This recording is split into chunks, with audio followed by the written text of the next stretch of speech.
Hey, what's good? And today I will be telling you how to resell shoes and how to make money doing that in 2020. I will be telling you how to not get scammed or have people be angry at you for gouging prices. Also, how to make the most amount of money selling shoes. Make sure you hit that like button, hit that subscribe button, and turn that notification bell on because every single one helps every video greatly. Many younger and older people have asked me, dude, how do you sew shoes like that? And today I will be telling you them and you how I do that. Okay, my first tip is if you are planning to sell used shoes, then you must clean your shoes. Taking 10 minutes to clean your shoes will make the prices of them $10 to even $40 higher. Cleaning your shoes is very effective because people want to see and wear nice and new looking shoes rather than beat up and dirty shoes.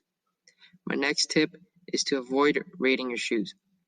I have been excited and disappointed about shoes that I have bought that have the rating as 9 out of 10. One or two of them were in really good condition, almost new, but the other one or two were dirty and definitely not in 9 out of 10 condition.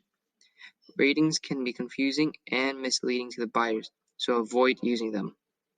My next tip is if you want to sell shoes and don't want to deal with websites' high commission rates of up to 20%, then the way to go is sneaker events.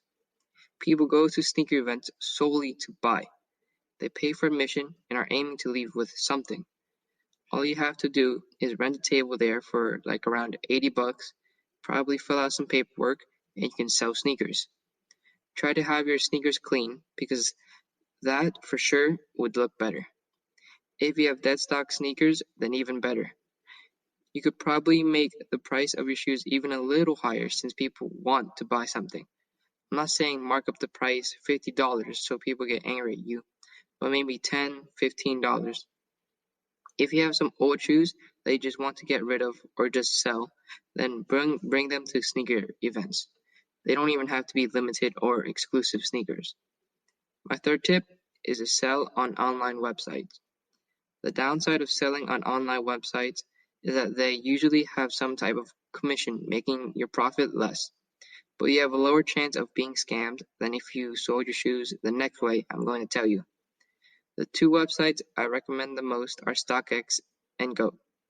I've explained why in my previous videos.